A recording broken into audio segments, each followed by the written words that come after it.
The QuickFit British Touring Car Championship moves away to Scotland this weekend for Weekend 7, rounds 19, 20 and 21 of the QuickFit British Touring Car Championship comes from the Windy City. Welcome to Knockhill, Scotland, and the first practice session of the weekend.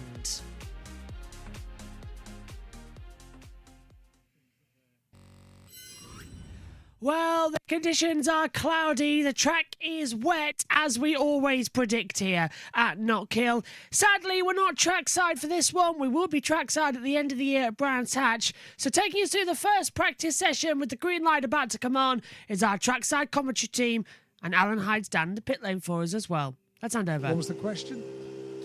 I can't remember, it was a long time ago. Was there one? Oh, tyres? Yeah, no, tyres. Tyres, yes. That's how we started the discussion, right. yes. I think I went off on one. So I've still only seen one car which is on a non-wet tyre, and whether Tom Ingram is still on that non-wet tyre, I don't know. Yeah, definitely a dryish line is formed, so I don't think anybody's going to want to go full pelt on a wet. It's going to do the tyre more harm than good, isn't it? Yeah, it's a 35-minute session, so and these cars in the dry will do around 51, 52 second laps. We'll find out very shortly, I'm sure.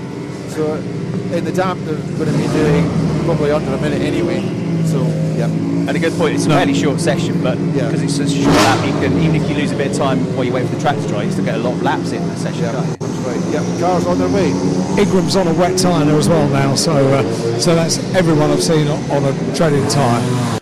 Yeah, and what they'll traditionally do for the first 10 minutes of the session is just housekeeping. They haven't run the cars, have they? So they weren't out yesterday like all of the support series. So just checking the systems over, checking through the tyres, checking even things like checking the radio system is working. So you'll see some of them will come straight back into the pits at the end of this first lap. Some of them will stay out and maybe do one or two laps. The BMWs tend to stay out and set some lap times early, but because of the track, I think it's going to be concentrated in terms of going for quicker lap times in the second half of the session. And it's not just about going for the one lap session pace.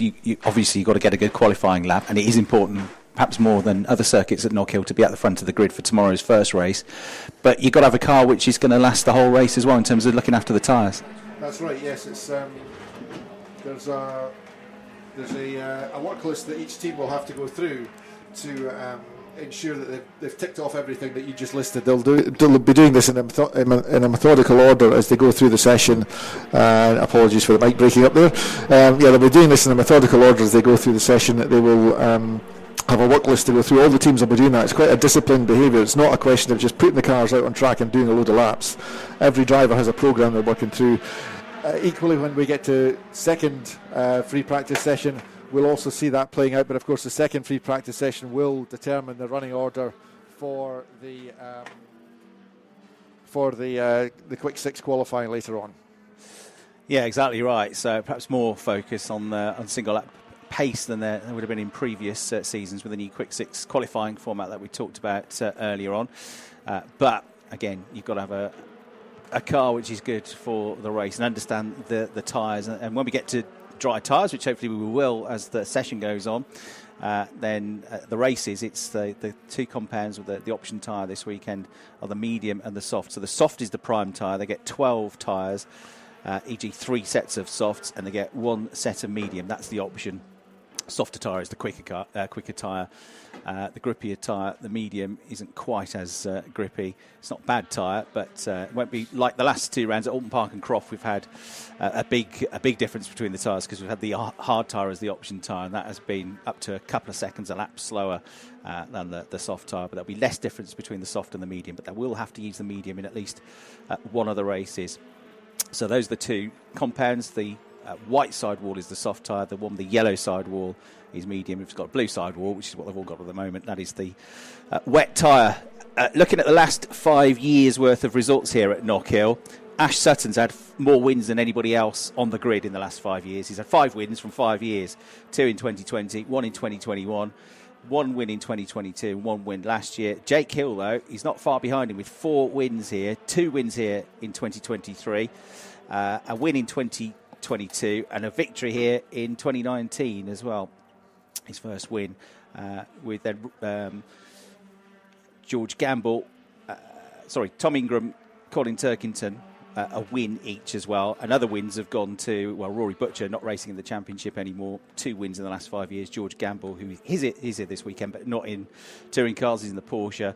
And Andrew Jordan, a win each, which means that, as you said, Robert, BMWs have got a strong record here. The last 5 years, there have been 6 wins for BMW drivers, but there have also been 3 wins for Infinity drivers, as it was then, another rear-wheel drive car. So it tends to be less difference between rear-wheel drive and front-wheel drive cars, having circuits that favour them more this last few years. But looking at the record, this is one that maybe stands out a bit, with 2/3 of the wins going to rear-wheel drive cars. Yeah, I think the moments on the lap that stand out for the rear-wheel drive cars as an advantage are off the start line, where it's a slightly uphill grid if you're not on the first couple of rows, so there's an advantage there of the weight being at the back and the traction off the start line. And it's a very short run to the first corner, so there's not a lot of space for anyone who's been out-dragged by a BMW to make up time and outbrake them into the first corner. So that's one area. The second area is traction out of the hairpin. That corner determines your maximum speed down the main straight, and if you're quick out of that corner, you're very difficult to catch and pass on the main straight.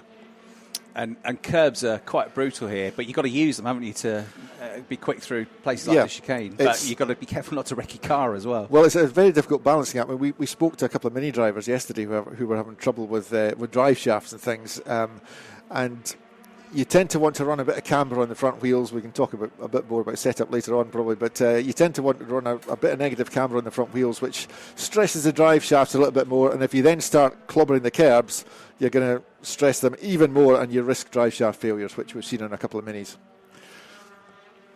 Yeah, exactly right. So sun coming out, track drying up. Darryl, it's lovely, and the wind is far less than it was yesterday. It really was quite gusty yesterday afternoon. There was a point yesterday where I was walking through the paddock and stopped, but not because I wanted to stop, because I couldn't move forward with the wind coming against me. Yep. Really brutal, wasn't it, yesterday? Absolutely, and some of the structures were having a bit of a testing time yesterday afternoon as well. It's always a bit of a worry when you get such a gusty day and you've got all these temporary structures which are up for the teams to work under and to host their hospitality guests over the course of the weekend. So yeah, yesterday was a bit testing. It's much nicer today. The sunshine is out as well. It's blowy, make no mistake, it's blowy, but nowhere near what we had yesterday.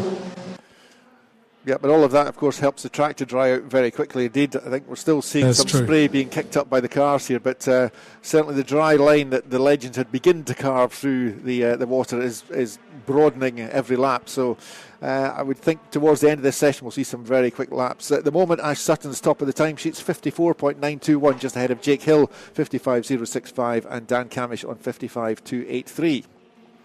Yeah, indeed so. So one or two of them are heading into the pits now and looking to perhaps just give a bit of feedback to the engineers and perhaps wait for that track to be mopped up by others. But it is actually pretty busy circuit still, isn't it?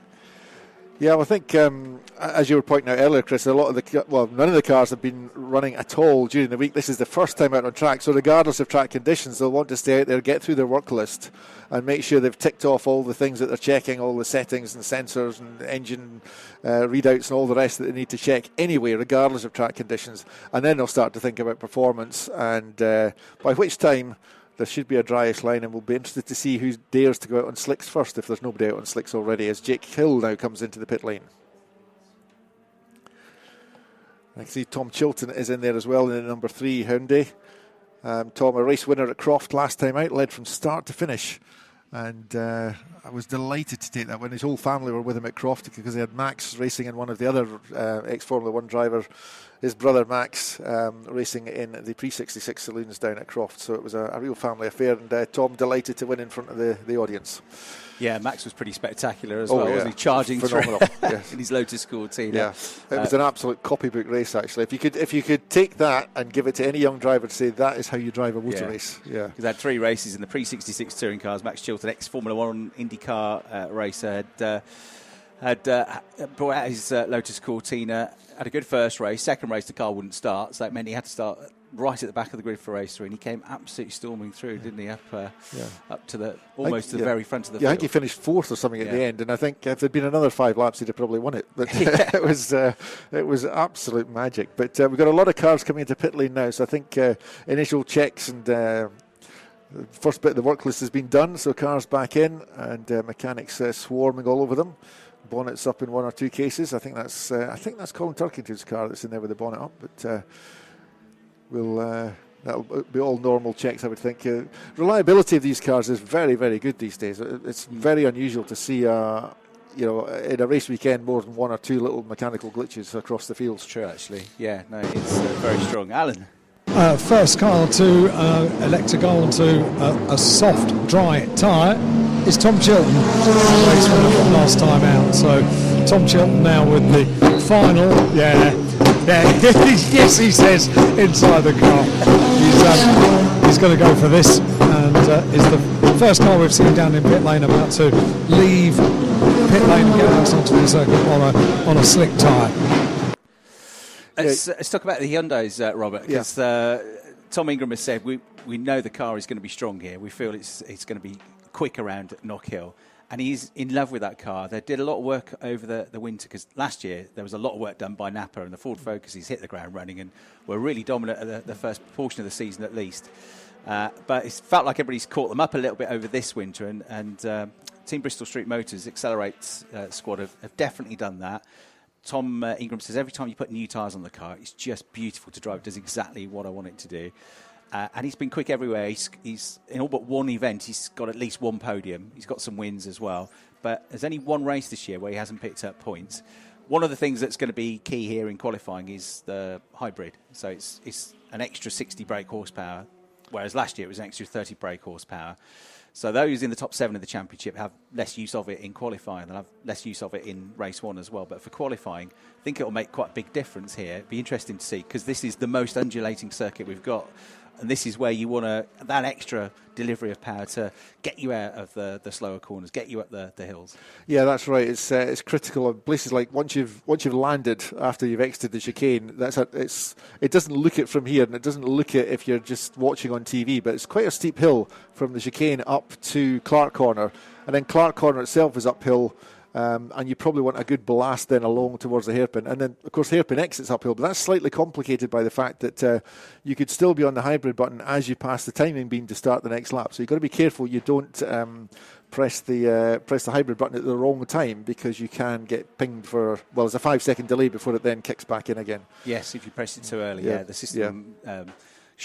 short circuits out effectively, doesn't it? If you press it a fraction of a second too early, when we say too early, that's to do with minimum speeds. They have to reach a certain minimum speed before they can use it. Well, if you're in the top 7 in the championship, depending on which position you're in, you have to get to a higher minimum speed before you can even press the button. So not only do you get less use of it, you get to use it. You have to wait longer before you can use it coming out of the corner. So it's quite a bit for the driver to concentrate on. Now, when you look at the rules about who's allowed to use hybrid or how many laps and when, it looks fiercely complicated, but actually a lot of it's controlled electronically. So when the cars cross the timing beam, they get a signal from, I don't know where it comes from, race control or timekeepers, whoever, which resets the hybrid. And so each car...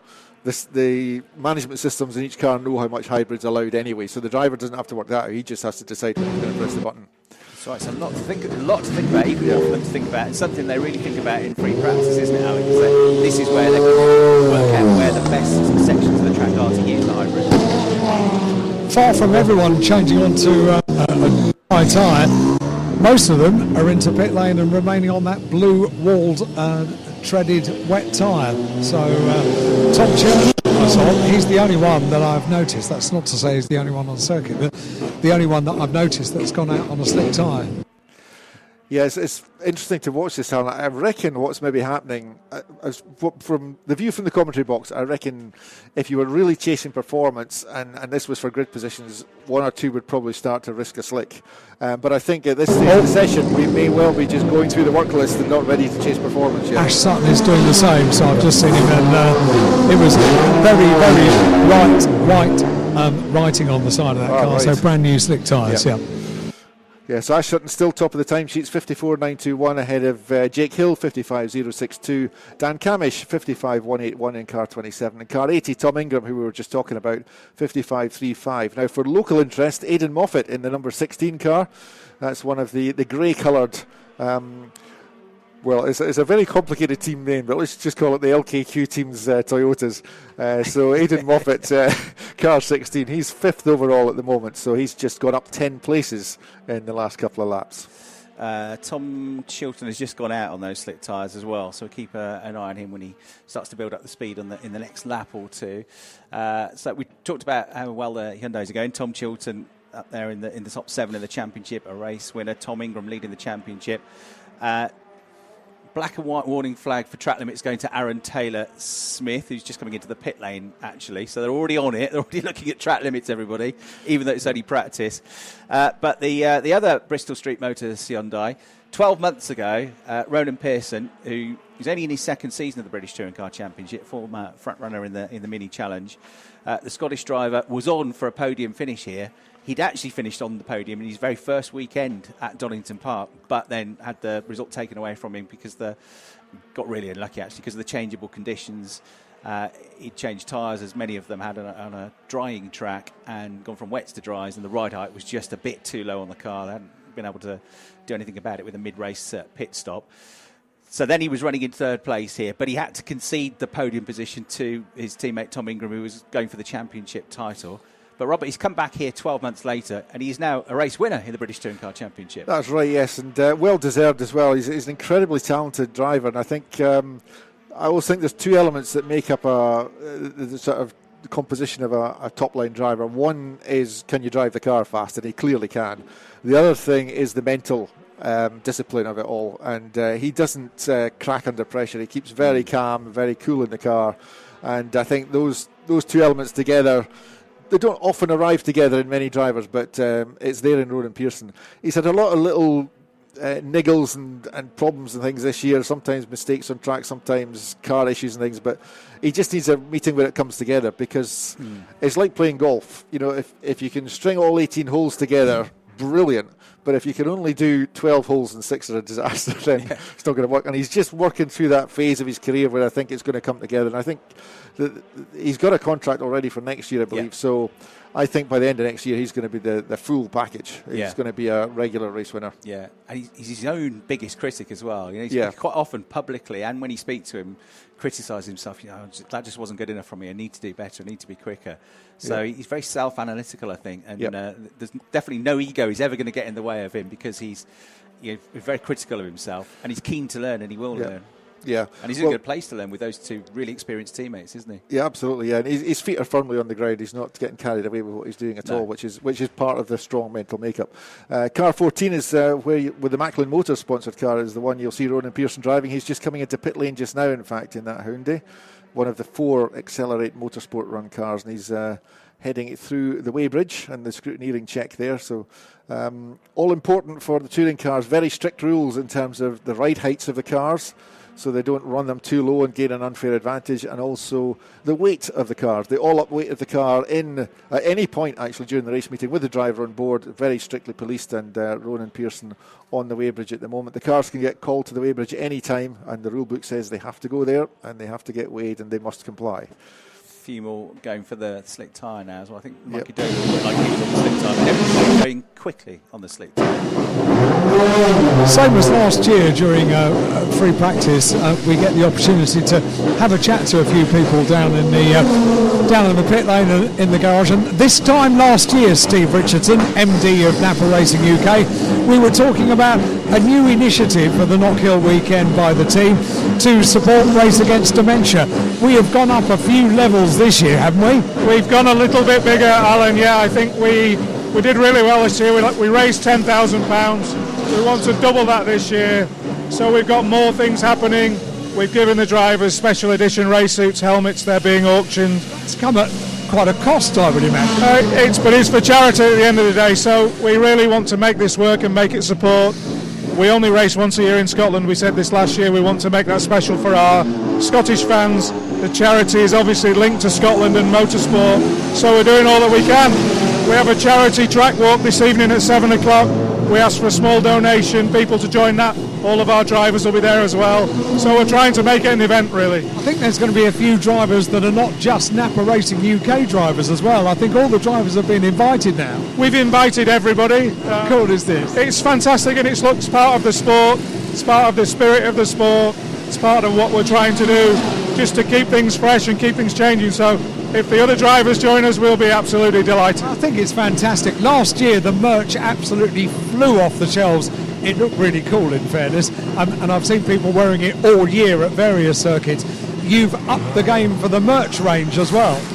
We have, and this year we had a challenge for the drivers. So we've had Dan Rowbottom and Dan Camish design a shirt, and then Ash and Sam design a shirt.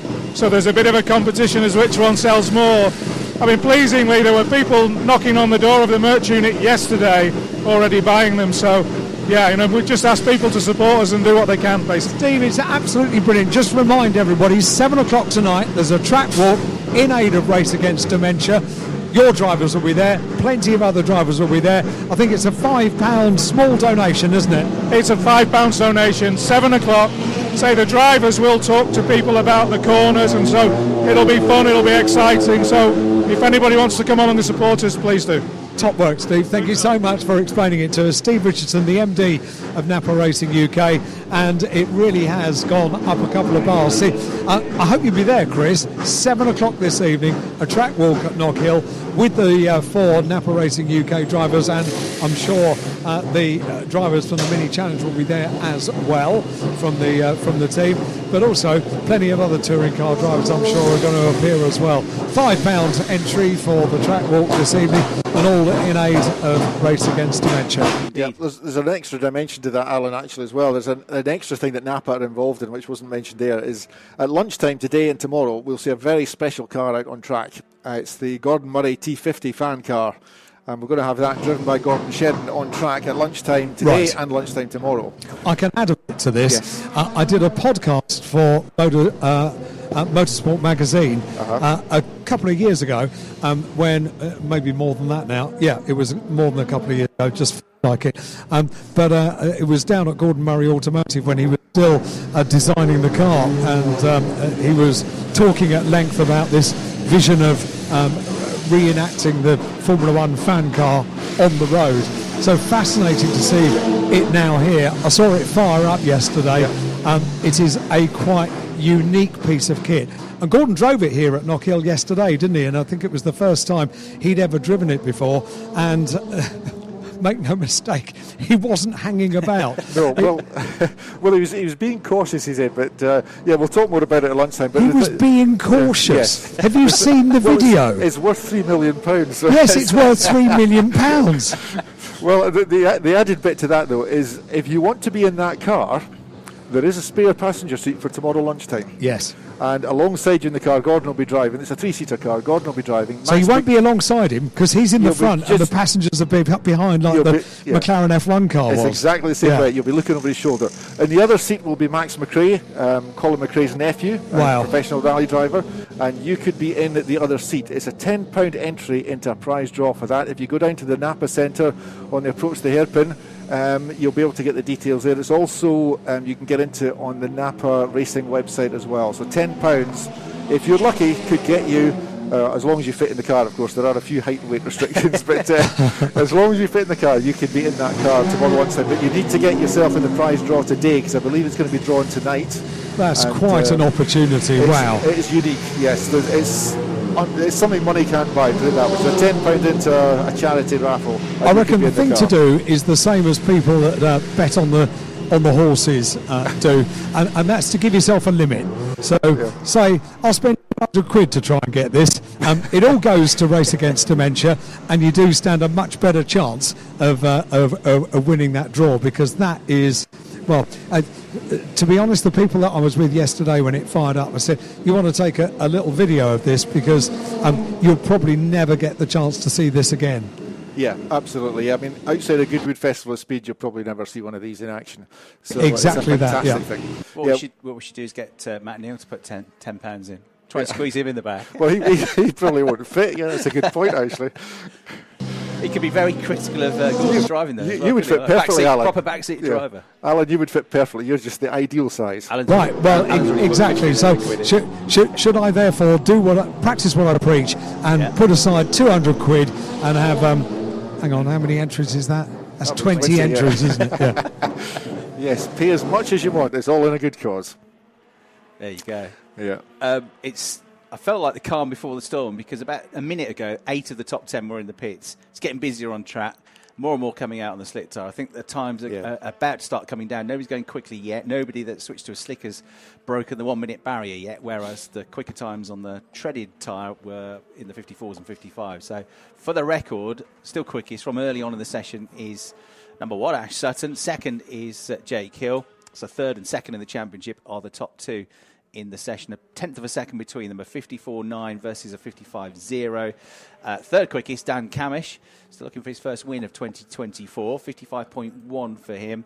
Fourth, Dan Rowbottom, 55.327. So 3 Napa Racing Fords in the top 4. Tom Ingram, the championship leader, 5th. Remember, he's only got 1 second of hybrid to use in qualifying as the championship leader. The top 7 have in increments of 1 second, they have less than everybody else. So if you're outside the top 7 in the championship, you get 15 seconds of hybrid per lap. That's an extra 60 brake horsepower when you push the button. But if you're the championship leader, you only get 1 second. If you're second in the championship, 2 seconds, 3 seconds for third, and so on.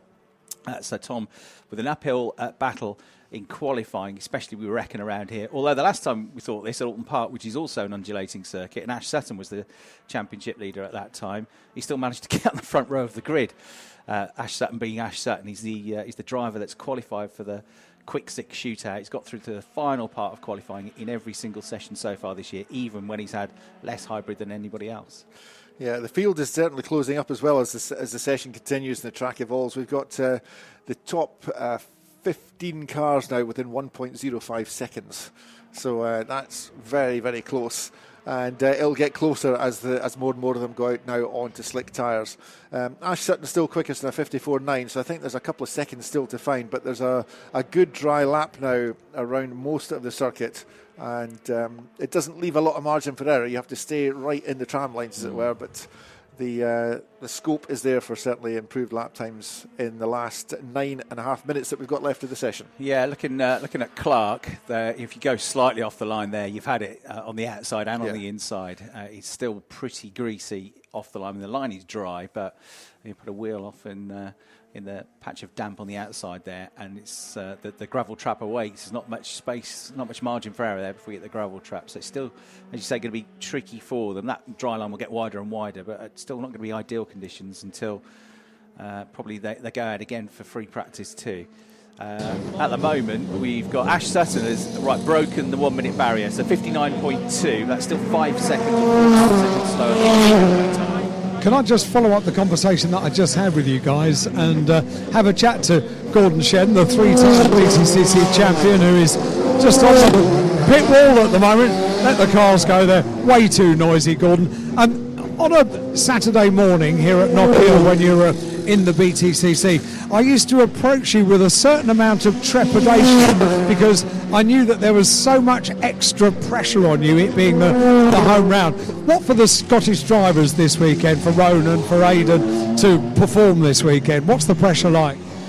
Yeah, I mean, I loved it. I just thought, it was always the highlight of my year racing here, to race in front of the home crowd, and more of I wouldn't say it was pressure, but it was demands on the time. And obviously, being based here, you spend the first few laps looking to make sure all the signage and things was correct and the circuit looked as good as it possibly. Got your work hat on. Yeah, exactly. So then straight into race mode after that. But I think, like I always said, the racing round here is so special. It's from a Scottish kind of driver's point of view, it is the only time we get to race at home. So it's I wouldn't say there's extra pressure, but it definitely gives you an extra bounce in your step, the support that you get. A little bit of extra buzz that goes on. Do you miss that buzz? Do you miss when you're watching them do this at Knockhill this morning? Do you wish you were in a car? I mean, there's nothing. The sensation of driving, any race car, but a touring car around here is brilliant. And you miss the, flying off the curbs and the two wheels and the big commitment through through Black Circle chicane, and so it continues. So you miss that element of it.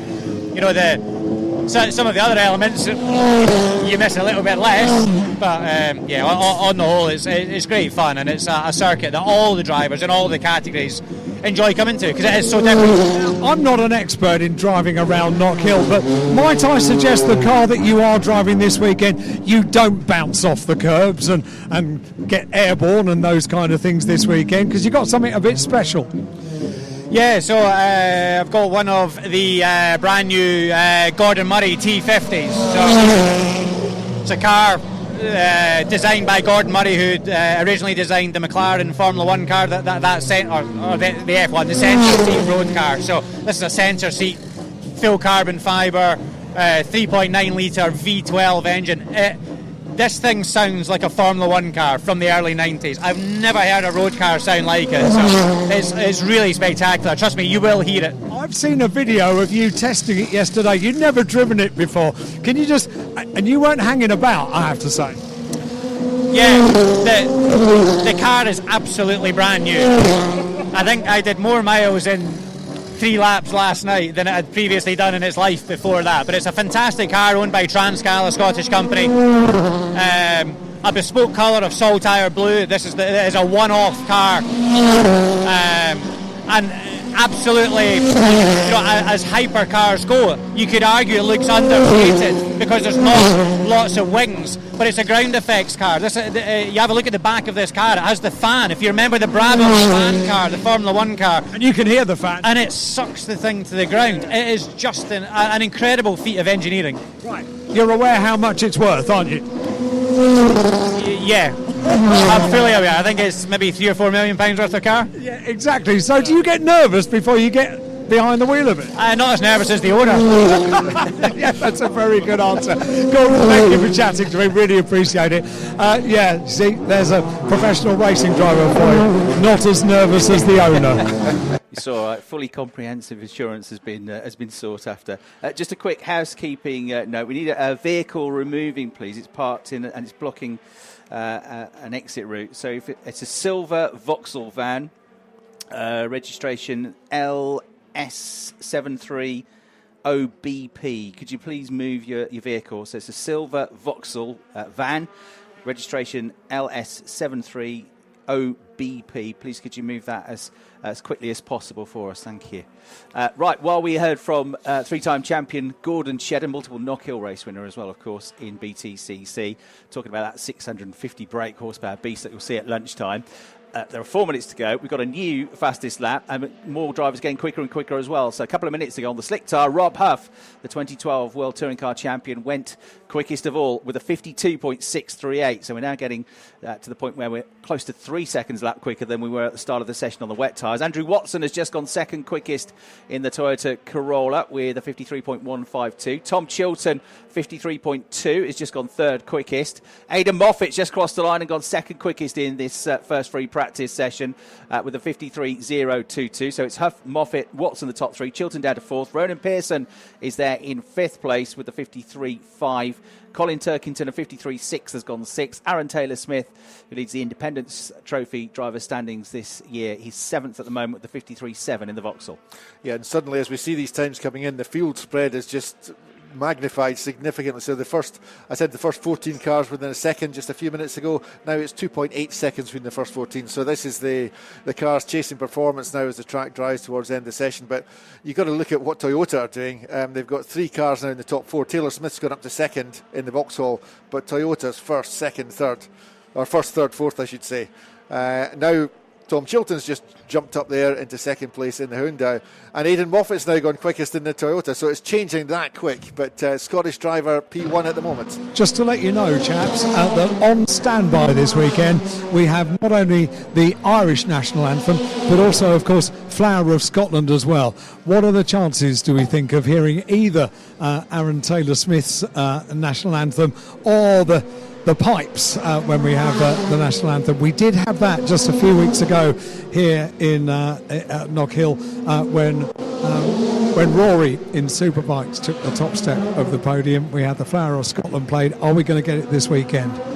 Good chance, I'd say. Colin Turkington has just set the absolute best first set to time. The lap is divided into 3, so we can track the progress of the lap as it goes on. So sector 1 runs obviously from the start-finish line through turn 1 at Duffers, through Leslie's, down to the bottom of the hill through McIntyre's. Coming out of McIntyre's, that's where Sector 1 ends. It takes, at the moment, just under 17 seconds to complete the first sector. The second sector, the middle portion of the lap, is from Butcher's entry through the blackcircles.com chicane, through Clark's, and then halfway up the run up through Hislops up towards the hairpin. That's a longer sector, takes up just over 20 seconds, and the last sector is the shortest sector because it really only takes in the hairpin, the Taylor's hairpin, the entry and the exit from it.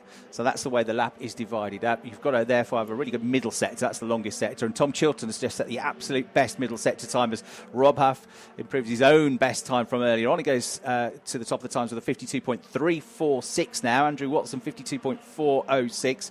Turkington's got his lap off to a flyer. Dan Rowbottom has now got the absolute best middle sector, so he'll be coming through shortly. He's just making his way through Taylor's in the number 32 car. The bearded Midlander is going to be next one over the line as Tom Chilton goes second. Andrew Watson is pushed back to fourth because Tom Ingram has gone quickest to the top of the times. Robo goes second quickest and Turkington goes third. So it's Ingram.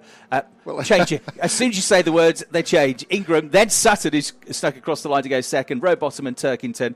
It's a pity, Robert, that this isn't a qualifying session. Yeah, it would be a dramatic qualifying session with just 40 seconds to go, though. But it's Ingram, Sutton, Rowbottom, Turkington. But that will change, I'm sure, in the next 30 seconds. Chilton down in fifth at the moment, just ahead of Andrew Watson's Toyota. I didn't know about this. I was just talking about Rory being on the top step of the podium. That was Rory Skinner on the top step of the Superbike podium. I didn't realise that Rory Butcher is going to be wearing a headset and wearing Napa Racing UK overalls this weekend. Not overalls, team kit. Do you know about that, Rob? Do you know who is helping this weekend? I saw him yesterday in the paddock going into the Napa centre in the paddock area, but I'm not aware of which driver he's helping out. Okay, we'll find out because he's busy on the radio. Just coming back into the technical check area is one of the Toyotas with a lot of grass in the front of it. It's Rob Huff. So Rob Huff has collected quite a bit of Knockhill grass in the front of the car. He's just being told to fire up the engine and he gets the okay to put it in gear and head over to the team. They'll be busy just clearing out the grass from the front of the car. Checkered flag out. Yeah, checkered flag out. Dan Rowbottom, quickest at the moment, 51.885. Everyone on their final lap. Nobody's doing absolute best sector times. There are a few out there doing personal best still. And so Robo quickest. Tom Ingram second by 0.2 of a second. It's a 51.8 for Dan Rowbottom, a 52.093 for Tom Ingram. Colin Turkington, his best lap of the session came last time around as well. He's just crossed the line again and goes not any quicker, but Ash Sutton does. He sets his personal best lap time to just sneak ahead of Colin to go third quickest. So Rowbottom, Ingram, Sutton the top three at the end of the session. Turkington just demoted to fourth. He didn't improve on his last lap. Aaron Taylor-Smith, another good session for Aaron. He's the king of the free practice sessions this year. He's always gone well in free practice, so he was there in fifth place in that session. So excellent end to the session, very busy as you kind of thought it would be. It was a slow build, wasn't it, with the damp track at the start of the session. It took longer than we perhaps thought to dry out, but the last 5 minutes, proper dry line, everybody getting quicker and quicker. But there's still more to come, isn't there, because they've still got that damp offline, and really the driver's only getting 3 or 4 proper push laps at the end of that session. So free practice 2, I think, will be very busy as they look to build up towards qualifying.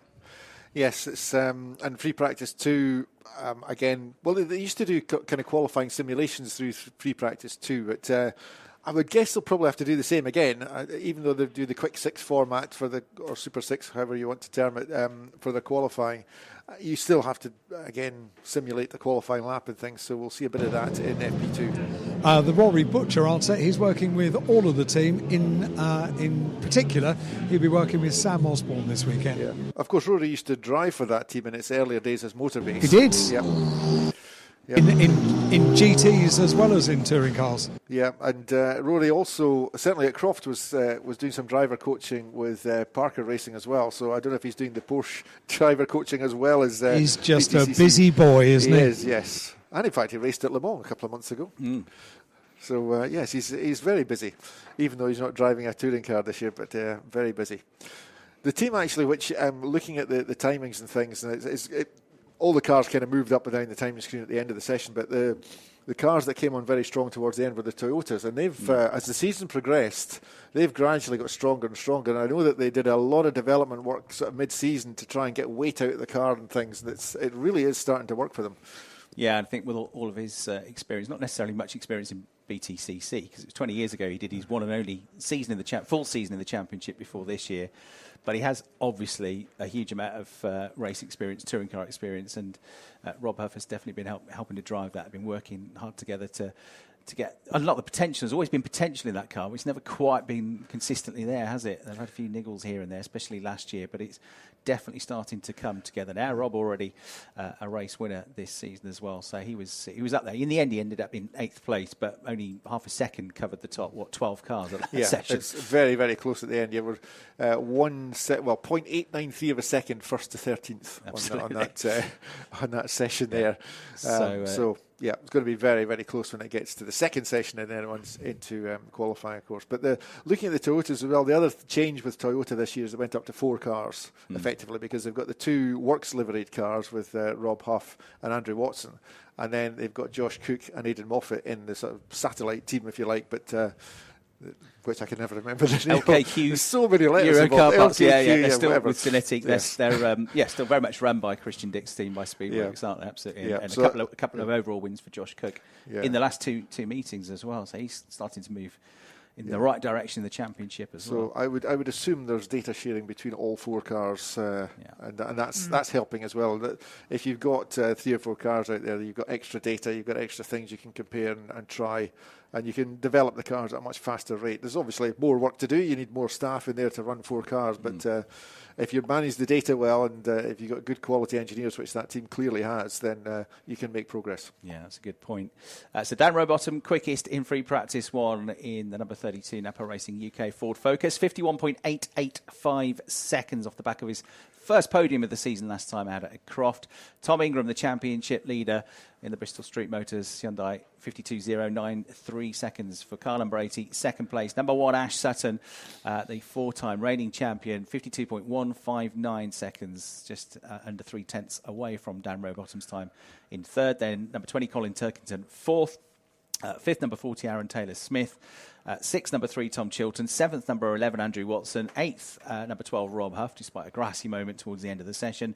9th, number 16, Aidan Moffat. And 10th, number 33, Adam Morgan.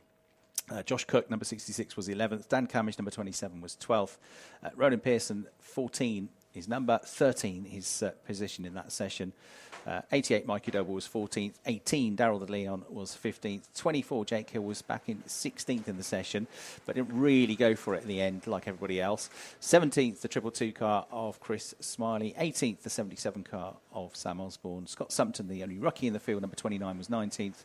And number 22, Nick Halstead, came back in 20th place. And as Rob said, less than a second between the top 13 in the session.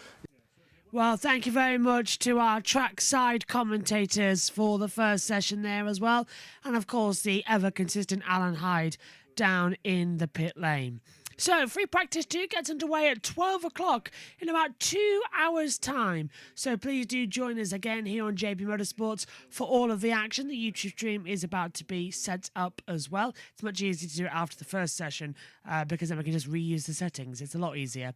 So, first session topped by Rowbottom, a drying track though here at Knockhill. Let's see what free practice 2 brings later on. And then, of course, they've got qualifying at 3 o'clock. Thanks for your company. We'll see you again soon. Take care. Bye-bye.